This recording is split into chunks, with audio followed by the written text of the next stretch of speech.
This is Kim Meyer, host of Choose to Rise. Thanks for listening to the following broadcast on Public House Media.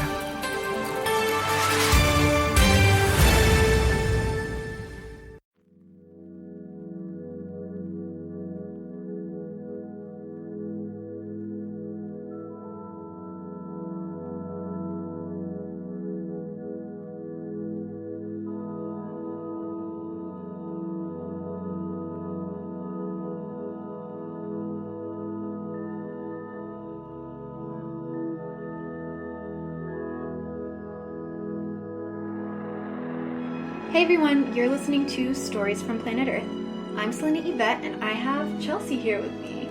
Hi. Thank you so much for sitting down with me today and just chatting a little bit. I really appreciate it. Yeah, thanks for asking me. Yeah, of course. You're just such an interesting person, and you're so kind and wonderful to be around, so I definitely wanted to have you on the pod for a while. Aw, yeah. I feel the same way about you. Oh, thank you. Yeah. Okay, I always start out with this question. Where are you originally from? Originally from Washington State. So, well, okay, OG would be St. Louis, Missouri. I was born there. And I know this, it was 3:35 a.m. because I was looking up my Lilith moon sign the other day and I had to know my... You're like, it's fresh on the brain. It's fresh on the brain. St. Louis, Missouri, moved to Washington State when I was like 4 years old and grew up there till college. And then, I moved a couple times in the last few years. So, New Mexico, Las Cruces, New Mexico is like my second home. And then, up to Oregon for my internship for graduate school, in, Corvallis, Oregon, and have landed now in Fort Collins, Colorado. Wow, those places all seem very distinct to me. Yeah, me too. Yeah. What was it like making such drastic moves multiple times throughout your life? Oh, man. Interesting. So I was sort of primed for that experience of living in a different place and adjusting. When I was a teenager, I decided to do an exchange year in Germany. Wow, that's awesome. Yeah, it was. At the time, it was kind of a response to stress going on at home with my family. And, we were financially privileged enough to be able to do something like that. Because, doing an exchange year costs a lot of money. But, I think it was a really great experience for learning at an early age what it's like to just 100% uproot yourself and kind of have to re-establish, roots somewhere else. Yeah, totally. And I think when I first started, the process of knowing that I was going to have to be moving a lot for school and kind of coming to terms with that, I was really excited for those changes and to experience a new environment and kind of get adjusted. But I'm also I'm 30 now and I was in my late 20s then. And as the moves followed one another, I got more and more kind of sick of that process and a little bit less excited each time, and found myself really craving stability and security. And so that's something that I've really found myself at this point in my life wanting and yearning for, is just a sense of place and home. Whereas before it was sort of this caution to the wind, I just want to see as much as I can and have adventures and meet new people and do all these things. Right, yeah. I can understand that because it's so nice getting to see different places, but it can be difficult to find that sense of, oh, this is my place whenever you're constantly on the move. Yeah, absolutely. It's I always think of it as, not to jump ahead, but with the counseling work that I do as a psychologist, I look at things through an attachment lens, and there's sort of this foundational piece to that where every person needs both comfort and adventure and exploration, and people need those things to different extents, but we all have those as fundamental needs within us. And so I feel if I look back on my life over the last 5 to 10 years, I feel I can see how that has shifted for me pretty significantly. So now comfort feels like a big part of what I've I've been craving. Yeah, definitely. Since you brought it up, I'd love to talk a little bit about your career path in psychology and therapy. Yeah, so I got my master's in, well, okay, I'll back up a little bit more. So I got my bachelor's in psychology from Eastern Washington University, and I actually originally was going to school to become a teacher. I wanted to be a history teacher and teach English, or something like that. Writing always came easily to me, and I always thought like the teaching role would be one that I would be well suited for. And I wasn't really concerned with like making a lot of money, just like wanted to make enough to get by. And so teaching, I was kind of like, well, that sounds like a good path. And, but when I was in like undergrad, I took a bunch of classes, for, different, what do you call those? The extracurricular. but you have to take them. Oh.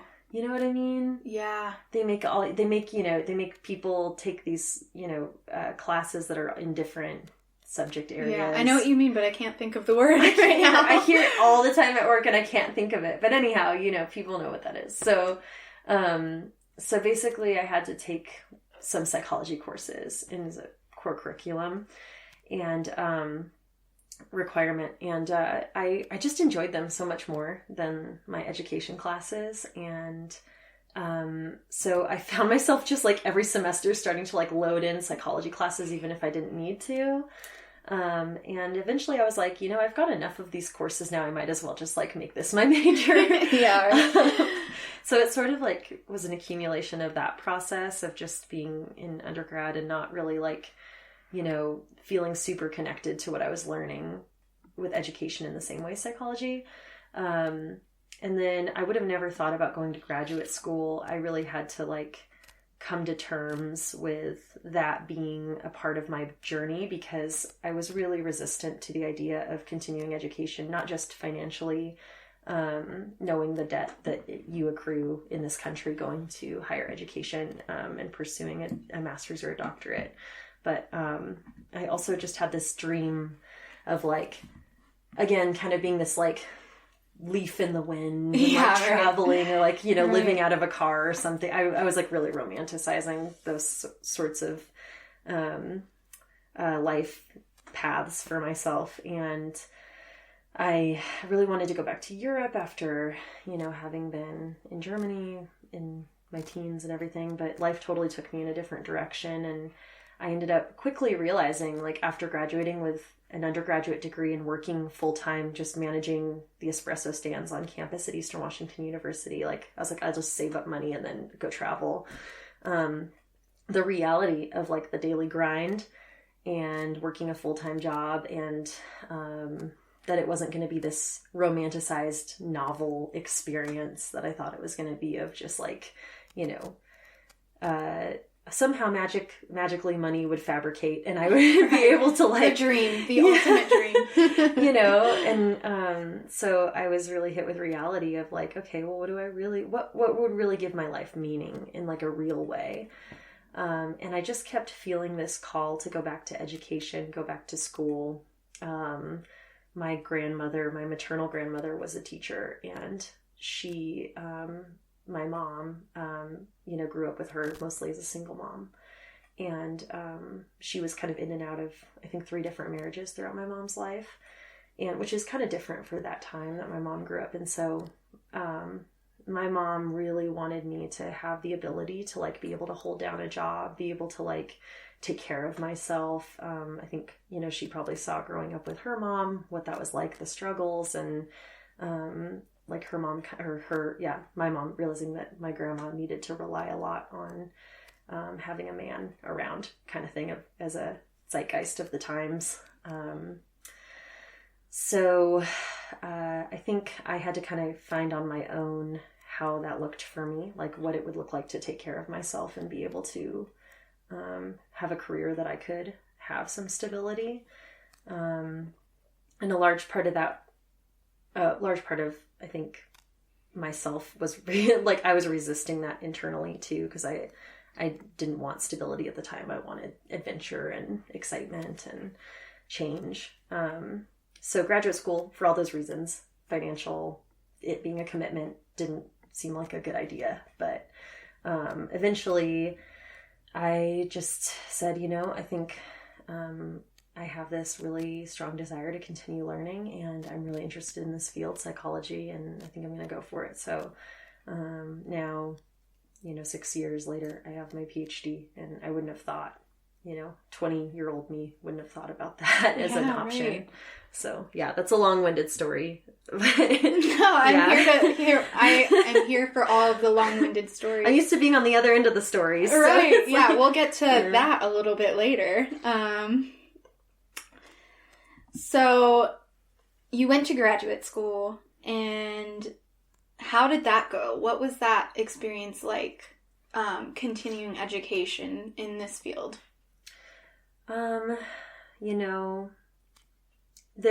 I have such mixed feelings about our education system in general, because to be really transparent, there's a lot that needs to change around sort of the oppressive and violent structures that force students to spend gobs and gobs of money in order to get to the place they need to go. And then once you're there, it's kind of like a lack of informed consent. Like once you're already there, you're too far in, and you're too far in debt to really turn around and go back by the time you realize where you're at. Mm-hmm. And so a lot of that needs to change the way, and I mean, in my field, I'm I got treated a lot better than I think a lot of graduate students do in other science fields, where you're really indebted to your advisor or their lab or whatever project sort of outside of your control. And, you're really vulnerable because you're like tied into this and you've made an investment financially.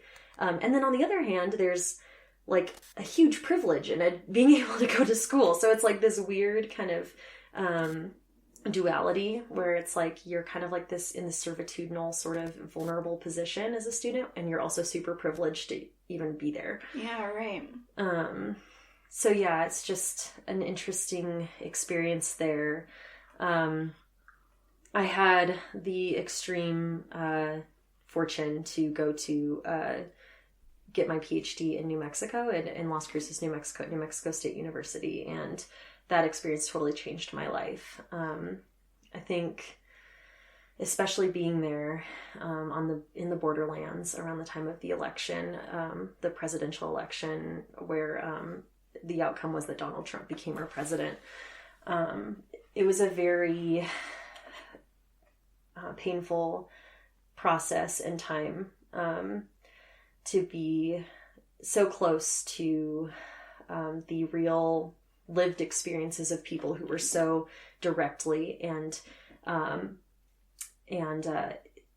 irrevocably changed by that experience. Right. People whose, citizenship and, status in this country and financial position left them with very little options.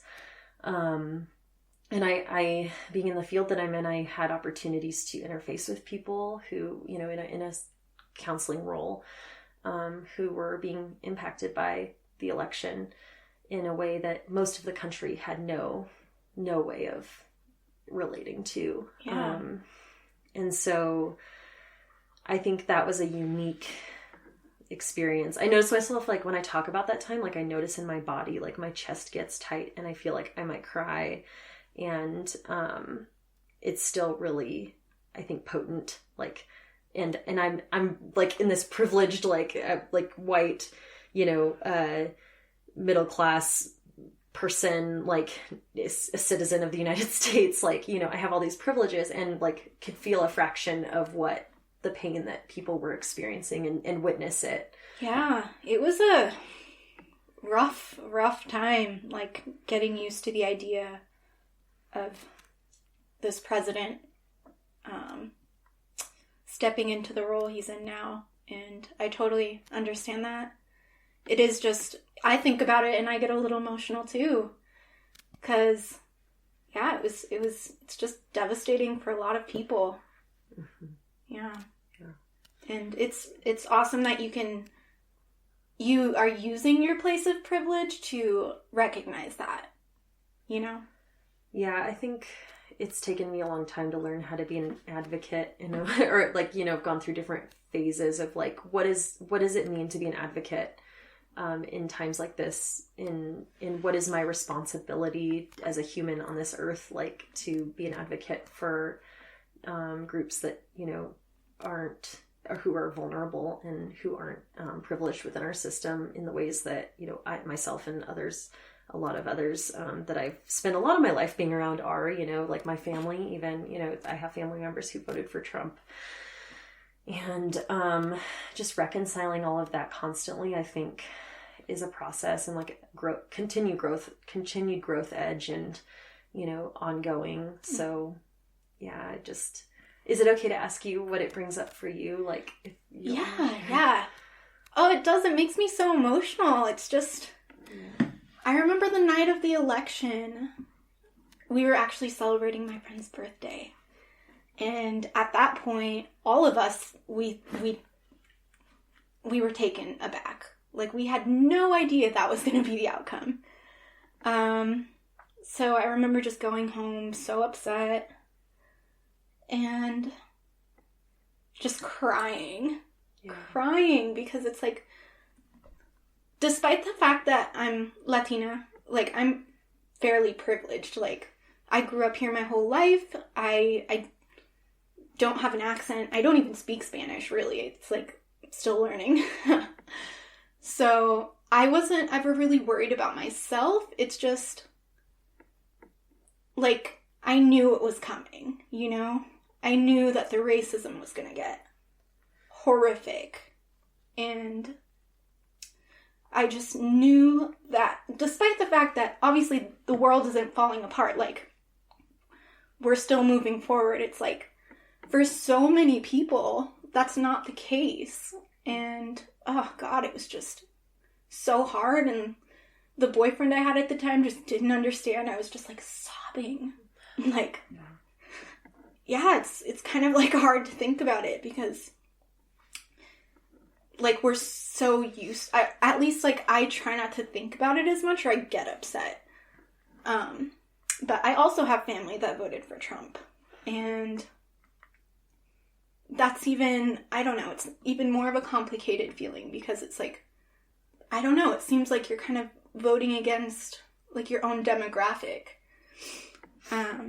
So it is really complicated, and it's hard to talk about with people who are on the other side of the issue, and it's hard for me to understand how you can support anything under this administration.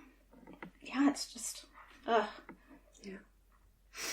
Yeah, I mean, from a humanitarian perspective, it just doesn't make sense. It just doesn't make sense. And I think there's a lot of different ways that people have coped with the outcome of that election and potentially this one, and are coping. Yeah. I think I feel really afraid and hopeful. There's a lot that's just so uncertain and scary and real for people. Yeah. And the fact that people can choose to be detached from that, right, I think is really, I don't know, it is hard to understand, and it makes me wonder the layers going on for those family members. And right. Yeah, I think it's hard. This is the time we need to try to understand each other. And it's hard to understand those perspectives. But I truly believe, like, as much as I hate everything that this administration stands for, I can't, in good conscience, hate the people that voted for him. Like, I hate that they agree with him. Yeah. And I hate that they're okay with all of the negative consequences of him being the president. Mm-hmm. But it's like, if we're ever going to get to a place that is better than where we are today, it's like we need to try to understand each other. Yeah. Because what's going to happen? We're all here. We share this planet. We share this country. Yeah. Yeah. I know. And it makes me sad. I think what stood out to me too in the part that you were talking about was that you said, you know, your boyfriend didn't get it when you were crying. And like, that's the detached piece that I think is so painful sometimes, is when basically like pain is ignored or like, right. you know, like I think that that's just such a shift that needs to happen in our culture, and people really have a hard time understanding the difference between sitting compassionately with pain and feeling like that's some sort of weakness or people victimizing themselves, or I don't honestly know the words to totally describe it, but it's something that keeps them distant from that suffering. Yeah, it's like a numbness to it. Maybe just brushing it off to the side and not even putting much thought into considering how those emotions are so real for so many of us. Yeah. And just being able to sit with that and say, you know, that's if someone's feeling that way, there's a reason. Right. You know, and that my response, you know, speaking of being an imperfect advocate, you know, my response after the election is like, I was angry and I was pissed. And I remember I was like running at the time and I was like kicking Trump signs, like while I was running in people's yards. Yeah. And I think I like the day after the election, you know, and that's like my own emotional distancing. Like anger is a safer emotion than sadness. And so, and again, it takes privilege to be able to like access that in the moment. So the anger, not the sadness, like to be able to like distance from the sadness. But I remember the day after the election, I was like sharing that, you know, I like with some friends that, you know, we all have different backgrounds and identities. And, I was sharing about like my anger, and they're like, well, like I was scared to leave my house this morning, you know, like I was afraid to leave my house this morning. And I think just sitting with that, the reality of those experiences and, knowing how real that is for people. It's just, this is where we are. I know. It's hard. It's hard to imagine somebody being able to ignore that, but it's where we are. And I hope that somehow we find a way to figure out some sort of common ground. I don't know if that's really just my idealistic side coming out, like, oh, we're all humans and we should be able to understand each other. And like, I'm such an empathetic person that I feel like I can kind of understand in a way, but at the same time, it like doesn't make sense. So I don't know. It's just a weird time we're in right now. It is. Yeah. I'm with you on that. Yeah. I feel you on that for sure. Yeah. Well, thank you for sharing about that, because it is such a, I don't know. It's something that I sometimes avoid talking about because it is just so complicated and layered. It's like a wound on your body that you're just like, oh, there's that wound again. Yep, like, there it is. It's like I've been tucking it away for a while, but it's still there. Yeah. How has being in the industry you're in affected the relationships that you have in your life? Oh gosh, great question. So like when you initially asked me about being on here and like being on the podcast and mentioning it being, you know, like loosely that you would talk about my career kind of thing, or ask about it, I was like, what is most important to say? And I also didn't want to like over prepare, because I think really great things can come from just being in the moment. But I did want to talk about relationships a lot and not just my own, but I think, relationships in general. So yeah, the fact that it's about my own relationships, I think it also feels really, important. So from a lens of relational counseling, that's how I would like kind of describe really broadly my approach. I believe I vehemently believe in the connection between health and overall health and connection. And so, you know, when it's like a language that I think about a lot is like, what are we distancing ourselves from? When are we feeling connected with each other and with ourselves? Kind of what we were just talking about around the election. How can people distance from these things that are so, important to connect to? Emotions, caring for each other, empathy, compassion, those pieces. So in my own relationships, I think in learning about looking at the world through a relational lens, because I can't, I separate my career a lot from who I am, and in some ways it is a large part of my identity, so it's both. And I definitely in my own relationships try to turn off like counselor mode, because that's not necessarily connecting all the time for people, right. And for me.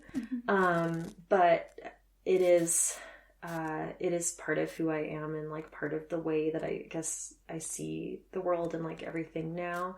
So yeah, I think relationships are what give us life. And so I think I know being in this field has caused me to really cherish, appreciate, and be a lot more present in my relationships than before. So I've been married. I was married when I was in my early 20s. And if I look at my life, like I really like writing. I have this dream of like being a writer one day and like just doing that solely, like going and writing short stories and novels. And if I was to kind of like draft the like outline of my like first life, which I feel like, I know that sounds weird to say, but I feel like I'm in like the second phase of my life or something. No, right that now. Totally makes sense. It's like a different story. It's like a different book. Yeah. Like I feel like exactly what you're asking is what distinguishes the first book from the second book. Okay. That's so interesting. Yeah. So I feel like, if I look back on that first book in my life, it was a lot of what I mentioned before, sort of this idealistic, naive, super driven, super hardworking, super unaware and privileged person, feeling like confident to conquer the world. And like, I think there was something really beautiful about that in some ways, and something really annoying about that. So like, I feel like I was like constantly just like throwing myself out there in any opportunity and like always pushing myself forward. I think that's how I managed to get a PhD before I was 30, but I like also had a lot of help along the way with that, financially and otherwise, and just social position and everything like that. But I do feel like a lot of my attitude was very much like, just keep moving forward, Yeah. just keep moving forward. And I was never stopping to really notice, look around me, be present with my emotions, be present with myself, be present with my relationships. And that caused me to marry someone who I wasn't very close to emotionally. We had a lot of fun together. We had a lot of, good memories together, things like that. Shared experience of like graduating college, having a friend group that was really tight, and always will have love for those experiences. But I really, on an emotional level, did not know what it felt like to be really truly close to someone in a safe way until chapter 2, or not chapter 2, but book 2. Yeah. So I feel for the person that I can see I was at that time in my life, because I think I was very lonely all the time and constantly searching for something that I had no idea how to touch or make sense of. And I think it's through the learning about the necessity of closeness, vulnerability, compassion, empathy in relationships, and actually feeling that and living that and having really life-changing and altering relationships with a handful of people in my life who are always going to be forever dear and cherished in my heart. I think that's what helped me start book 2, kind of thing. Right. I don't know if that makes sense. No, but it totally makes sense. Yeah. And I love that. I think that's such a cool perspective. I sometimes feel like I'm still in my book number 1. like my mid-20s, still figuring everything out. But it's interesting to hear how you made that shift. Along with that piece, it's kind of made your relationships stronger, I'm assuming, yeah? Yeah, totally. I want to believe that, you know. I obviously still have my hang-ups and like personal stuff that makes it hard to be close to me sometimes, or it makes it hard for me to be close to other people, and I think everyone carries those things, and we just try to work through them. And I really truly believe, though, the people that are worth keeping around are gonna stick around even with those things. Yeah, absolutely. And like before, you know, I was scared to show anyone anything other than the perfect version of myself, which caused me to feel really lonely. I was protected from being hurt, but I was also really alone a lot of the time, emotionally and otherwise, you know, through the good or the bad. But yeah, I don't think there's anything wrong with being in book one. You know, I think it's all so important. Like every step is so important in its own way. I've grown a lot. I'm living on my own for the first time in my life. Huge. Yeah, and I'm in a steady job I really like, and that's all good, but I'm still at this point where I'm like searching for something, and I just don't really know what it is. And yeah, it's just kind of I feel like I've learned a lot about kind of slowing down and being more intentional with my time, and aware of, you know, the moments I'm in. But at the same time, I'm like so impatient for this thing that I don't know like I don't know what it is, but I'm so impatient for this next phase of my life, whether that be like a relationship or like buying a house or something. I feel like I should be in motion, and I'm not. And I think that's kind of the reason I feel like I'm still in my learning phase. I'm still in that first book of life, and yeah, I don't know. It's just a weird time. Being in your mid-20s, early 20s, it's a weird time because you're kind of an adult, but also there are a lot of tendencies there where you're still kind of juggling a lot of big decisions, you know? It seems like there's like some tension between the part of you that wants to move and the part of you that feels secure, you know, and I think that makes so much sense to feel that. Like, why would you, you know, you've got all these great things going on, why would you want to move past it? Yet there's something deep in you that wants to, and yeah, I think that's so hard to reconcile. It is. It's a weird spot to be in, for sure. Yeah. I think in experiences like that, everyone's different, and that thing you're searching for, I think everyone probably encounters something like that at some point in their life or at different points in their life, of feeling this sort of like angst around what am I missing kind of thing, or what's the next step.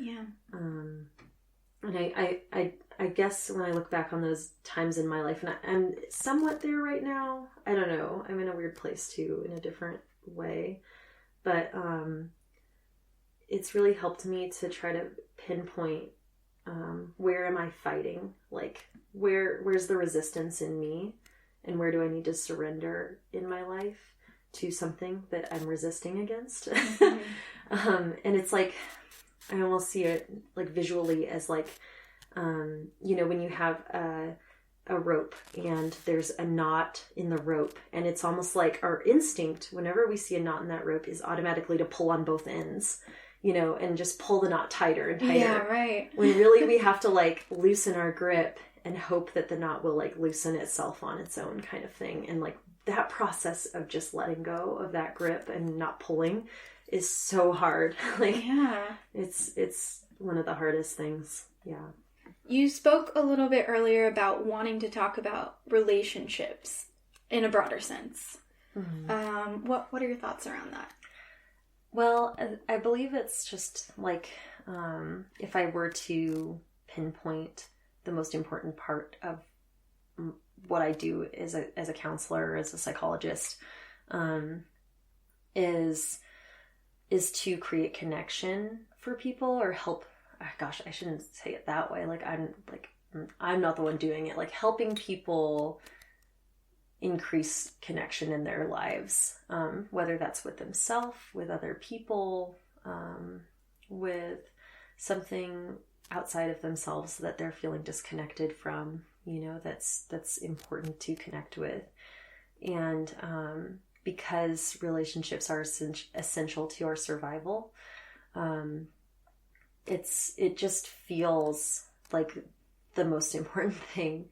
And having seen that in my own life and seeing how it impacts people in the work that I do in counseling, when they have those moments of increasing connection, seeing that there's hope where there was no hope, the power of connection, I think it's so mind-blowing. And so I was just wanting to really find a way to speak to that, if I was going to be talking about work.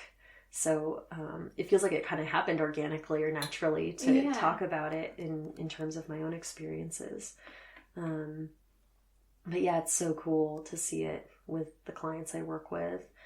Couples work is amazing because when I work with couples, I really get into, you see, both sides of a dynamic. And when I say a dynamic, I mean the relationship between two people. And you see how there are these two people here and they're just dying to hold one another in a way that feels safe and to be with each other in a way that feels good for both of them. And life makes it so hard. Expectations we have of ourselves, cultural expectations around relationships, economic struggles, anything really outside that creates interference in the connection, and just getting into those pieces and kind of lifting the hood of the car and like what's going on here, what's not working, where's the connection failing to happen, and that process can just be a really beautiful thing. It can be so hard and impossible and frustrating too. Yeah. What does a session look like whenever a couple comes in to see you? So if it's couples work, for me, I usually start by the first time I see somebody, or if it's in the context, it's a little bit different for individual, but I'll just say for couples. So I would come in, I would want to get a sense in the first session of, one, what are they hoping to accomplish? What's not working, or what would they like to be different? And that can be such a broad range of things. And then the second is to sort of establish, agreeance among us around those things, because sometimes one person might want one thing and the other person might want something else. So that process can take a while. And then I like to get some history, context, because history and context always inform, people's experiences and struggles. So I think it's really important to get that information. And those are, I'd say in a nutshell, that's probably how I would structure the first session. I'm pretty non-directive and I'm pretty go with the flow and loose. Okay, gotcha. So I don't have a prescriptive way that So each couple kind of dictates the direction of the therapy. Yeah. So when I'm seeing a couple, my client is the relationship. Mm-hmm. It's not either person individually necessarily, but it's I'm always holding what's best for the relationship. Mm-hmm. And a lot of the time where that breaks down in relationships between couples is we lose sight of what's best for us versus what's best for me, and I think that's so hard, Mm-hmm. Yeah. Relationships always require some type of compromise to the individual, whether that's a need for independence, togetherness, values, things like that are so hard to compromise on. It always takes some moving toward us and away from me kind of thing. And to put it simply, that's generally where things get tricky. Yeah. It's putting two lives together, and that's just not easy a lot of the time. I know I'm a very independent human being. And so the thought of, combining my life with another person sometimes seems a little scary. Yeah. Yeah. Yeah. Because there's so much that I love about my life on my own. Yeah. So I'm sure that that's something that comes up with a lot of people. It's just kind of taking a step back and realizing that your life is kind of intertwined with another person's now. It's crazy for how necessary it is for to survival to have, and I'm not just saying a romantic partner, like just relationships in general. Yeah. You know, because I think friendships, our culture prizes romantic relationships and puts them on a pedestal, and in some ways I think that that's understandable, you know, because of the importance in the space. Like when I think about like my partner, I definitely like prioritize that relationship a lot in my life, but friendships are also so important and necessary. And I think so a lot of the time what I'll say to people is, if you don't have any conflict, well, this is controversial, but I'm going to say it anyway. Hot take. Yeah, if you don't have any conflict in your relationship, you're probably not that close. Because I think it is inherent that even though we need each other to survive, we also struggle simultaneously so much with exactly what you're talking about. Mm-hmm. Any sort of like loss of autonomy or creating space for that other person or people, you know. And I think when I say conflict, I don't mean it has to be screaming, throwing plates, and you know, this like passionate seeming exchange of fighting. But, you know, it can be as subtle as like feeling misunderstood by someone, you know? Yeah, absolutely.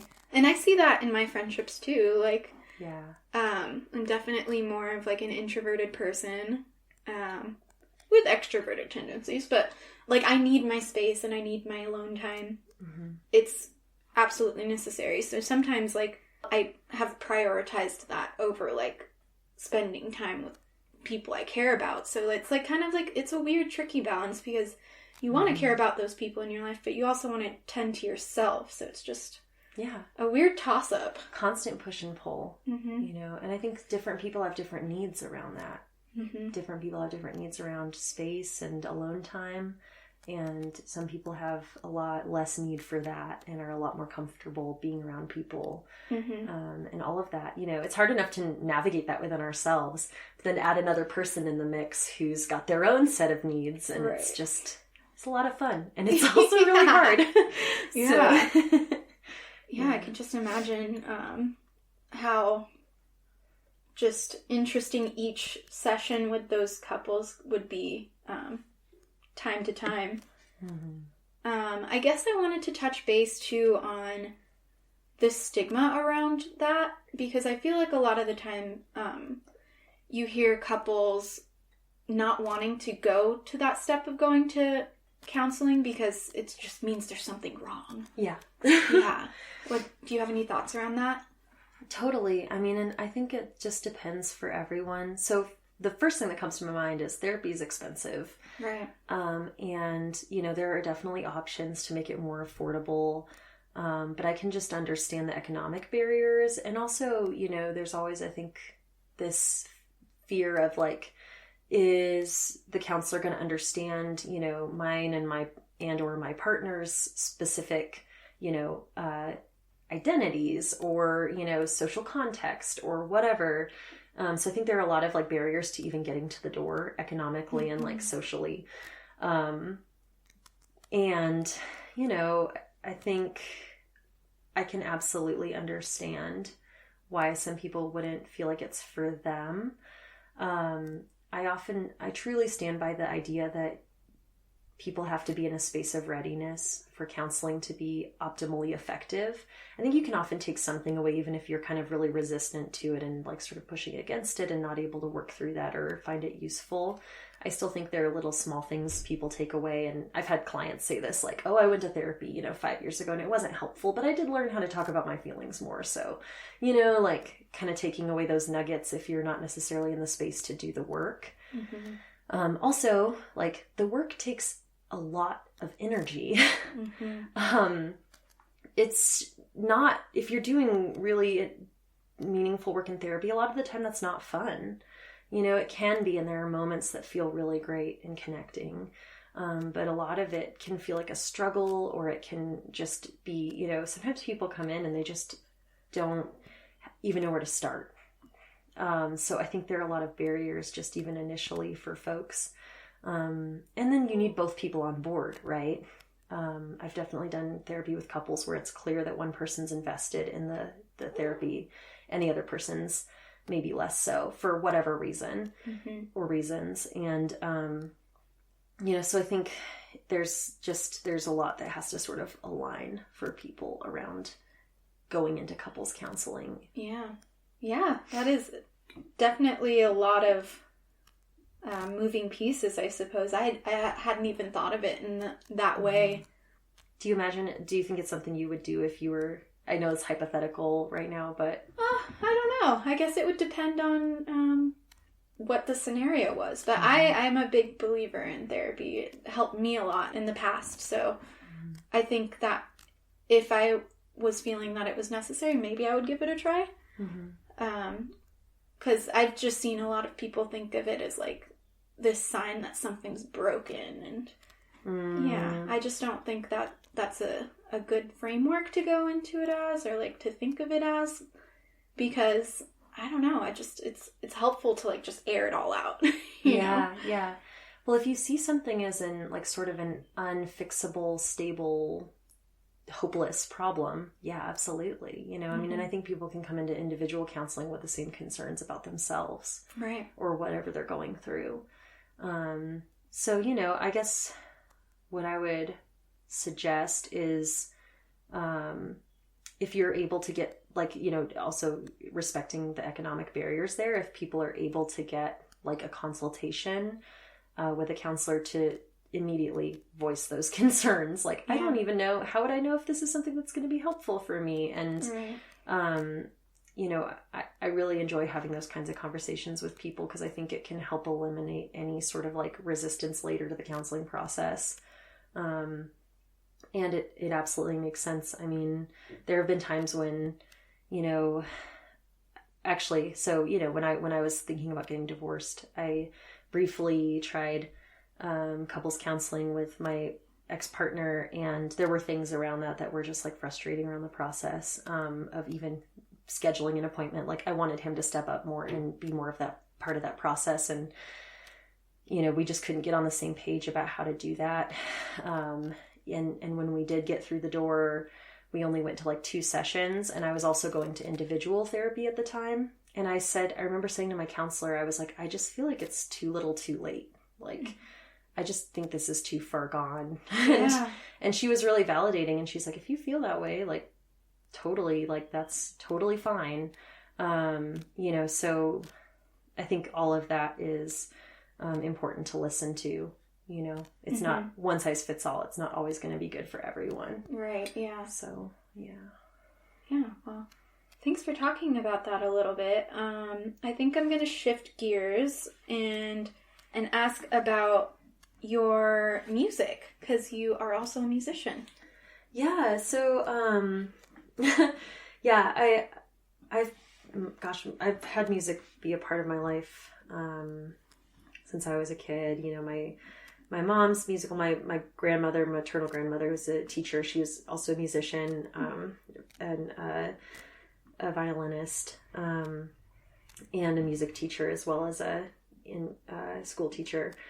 And so I mean, I guess it came pretty naturally to want to be have that be a big part of my life.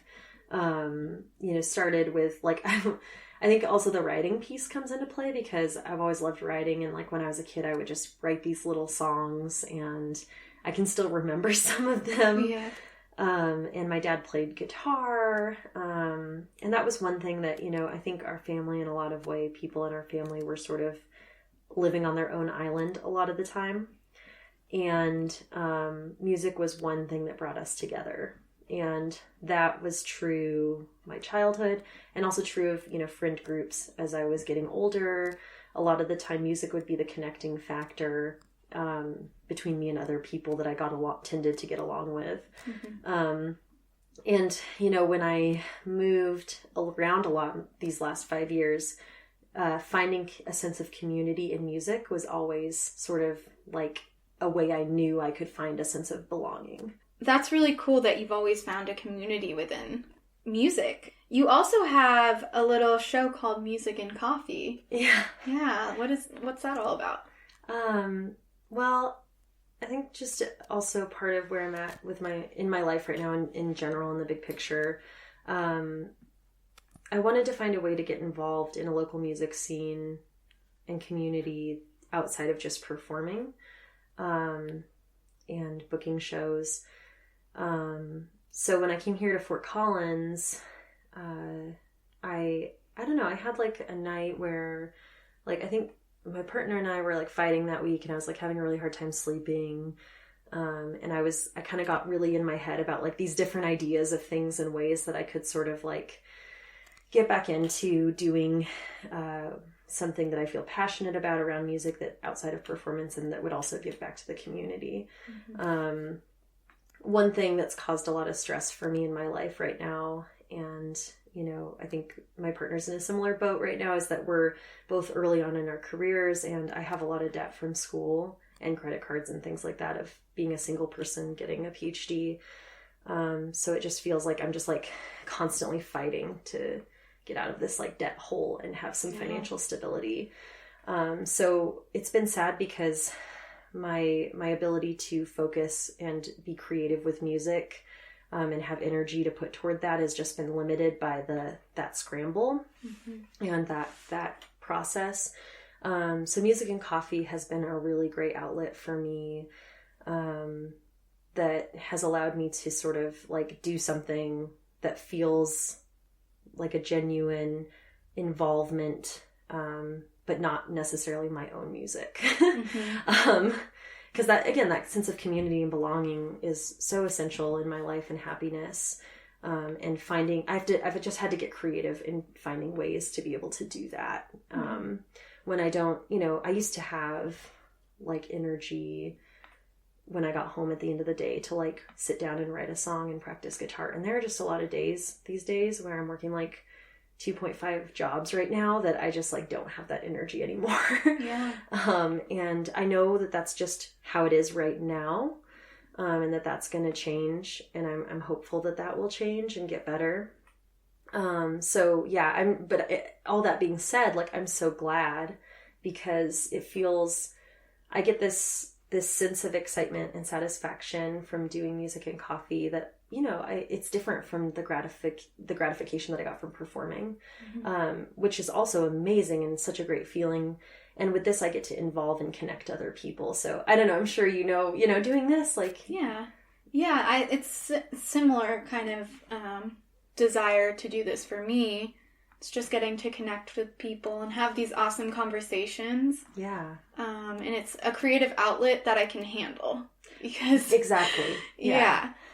Because I haven't had as much time to do the things I like painting, and I haven't touched my guitar in a really sad amount of time. It's sad that we live in a world right now where it's hard to connect to those things. And, even as we're sitting here dealing with the dilemmas that our culture is currently facing around a pandemic, as well as an election, impending election. And it's like we have to continue to fight to have energy and time for these sorts of things, because they're so important. They are.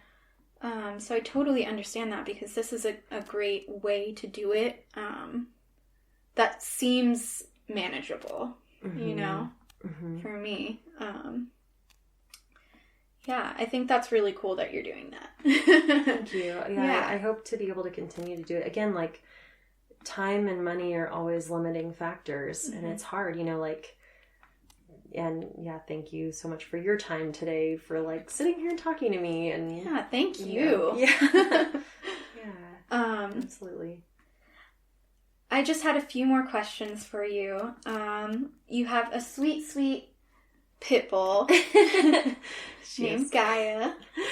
And in Colorado, we almost repealed a pit bull ban in Denver. And then that was slashed down. So I just wanted to ask you about your perspective on the stigma around that. Yeah. Ever since Gaia was a puppy, because I've had her since she was a puppy, she's 7 now, I have just known that having her comes with a certain amount and a certain level of awareness that, you know, being a dog owner of other breeds of dogs before, I have not had to have. So one example of how this shows up is, you know, if we're out, so Gaia, like any dog, she has her, like, her strengths and her growth edges, you know? Yeah, right.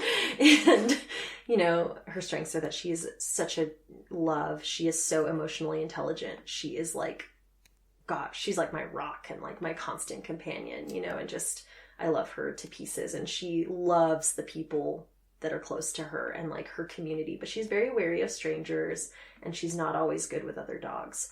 So I feel like I have to carry with me a heightened awareness when we're out. If people are out and they have their dogs off leash, please, if you have your dog off leash and you see another dog, like, please grab your dog. Please. Like, especially for us, like, single women who are walking our powerful dogs alone. Mm-hmm. And like, you know, if something were to happen, I'm like sitting here like, how am I going to get this German Shepherd off my dog, or this, you know, even if this is like a Chihuahua coming over to my dog, how am I going to get my dog off of this Chihuahua if they get into a fight? Mm-hmm. And so, you know, please, like, just be aware that just because your dog is friendly doesn't mean other people's dogs always are. And that doesn't mean they're bad dogs. And that doesn't mean that they don't have other amazing qualities. So that's like kind of my standpoint, because I know with Gaia's strength and with her, you know, and she's not, you know, the myths about the jaw locking and stuff, like, that's all ridiculous bullshit. But she is a strong dog.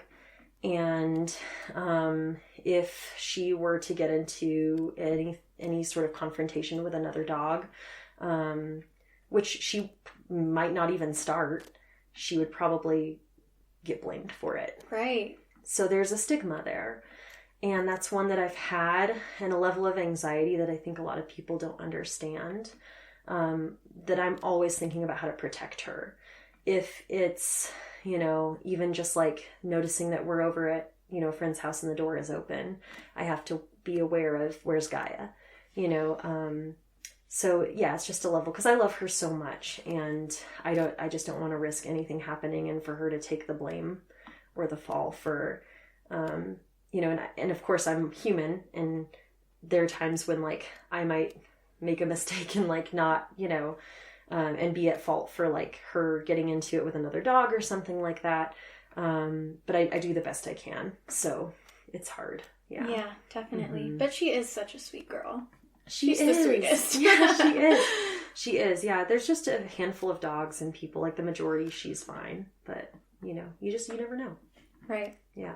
So the theme of this month is change your world. And I've been asking all of my guests this month, what is something that you've changed in your old world that you feel has kind of bled into the world around you, that you've done something to improve yourself or like change your being and it's helped others around you? So I would say the first thing that comes to mind for me is, I think one of my struggles in life is always to pull myself out of getting mired in the negative. So I can get really grumpy. I can get really like, see everything sort of in shades of gray, be really pessimistic. And, you know, it's really like my partner has been really great about, you know, I think making me aware of that's something that I tend to do. And that's come up between us in our relationship before, like, especially right now, like kind of what I mentioned with like the struggle of like having to work and hustle a lot to get by, the stress of the world we're living in right now, all of those things. I really struggle to not just get totally like Scrooge about it. And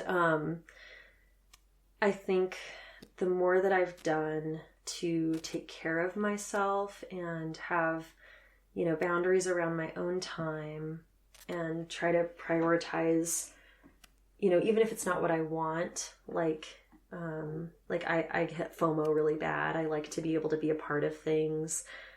Sometimes I have to take a step back and listen to my needs and say, hey, maybe I just need to like take care of myself tonight and stay in because I've been counseling all day and I'm drained, you know.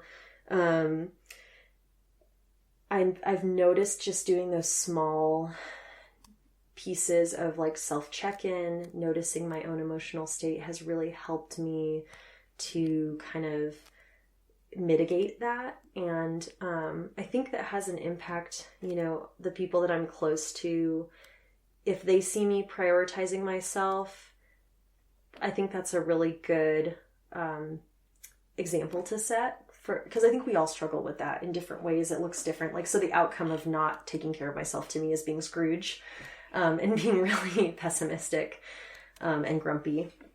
So when I notice myself getting to that place, and it's okay to be there. Like, I'm not saying like, don't be grumpy, because I think there's some like gender stuff there too of like, you know, you have to be like smiley or happy or nice all the time. And I really hate that too. Mm-hmm. But I think if we all can do the work, and I'm not always the best at it by any means, but like if we can do the work to notice and prioritize our needs and communicate those to other people, I think that's a really great way through relationship to kind of set a precedent. You know, going back to your example earlier of like, if you were in a relationship, you would need time for yourself. I think being able to ask for that within relationships that are important to us, even though it's easy to like want to do what the other person wants to do, or, you know, I think it's just a really good seed to plant relationally. And I think that's something that I'm hopeful, you know, I guess I'm thinking mostly about the relationship with my partner, but I think we've both had to do a lot of work to listen to each other when we have different needs, and to always remember to not be upset with each other for taking care of ourselves. And that doesn't always go perfectly, but those small things, especially in the world that we're living in today, and like with the stress of, you know, this pandemic and everything, like sometimes if you need to just turn off your phone. You know what I mean? Yeah, absolutely. Yeah, I guess I'll just say that. That actually lends really well to the next question I had for you. I was just going to ask what your favorite act of self-care is. Oh gosh.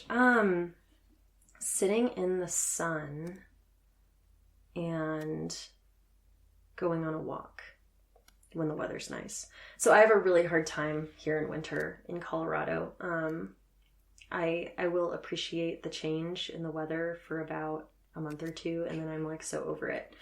And especially right now when we're having this sort of like really inconsistent warm and then super cold and then super gray weather, it's really hard for me to like adjust to all that change and fluctuation.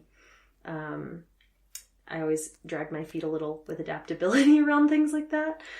And so, yeah, sun is like number one on my mind right now, and being outside, walking. I love taking Gaia on walks. My dog, you know, I love that so much. So, and always happy if a friend or my partner comes with me too. Sometimes it's nice to just go on my own though too. It's like my solitude, alone time. That's one of my favorite things to do too, to make myself feel better. Yeah, absolutely. Yeah. It's so nice. Yeah. Yeah, it definitely is. Mm-hmm. Well, that's pretty much all I had for you. I really, really appreciate you sitting down, and we actually went over the time I told you we would.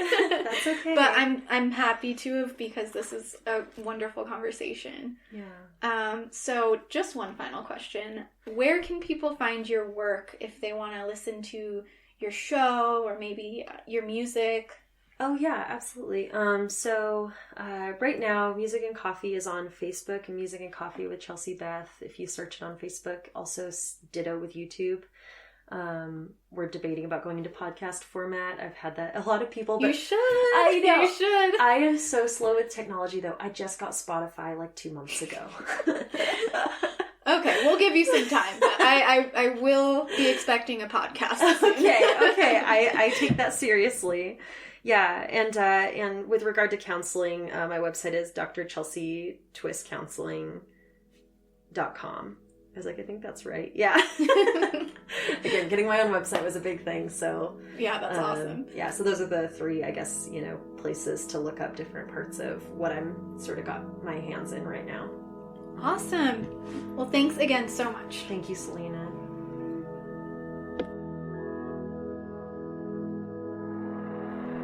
Thank you so much for listening to another episode of Stories from Planet Earth. If you have some time, leave us a review, and be sure to subscribe anywhere you listen to podcasts. Find us on Instagram at SFPE Podcasts. I'll talk to you next week.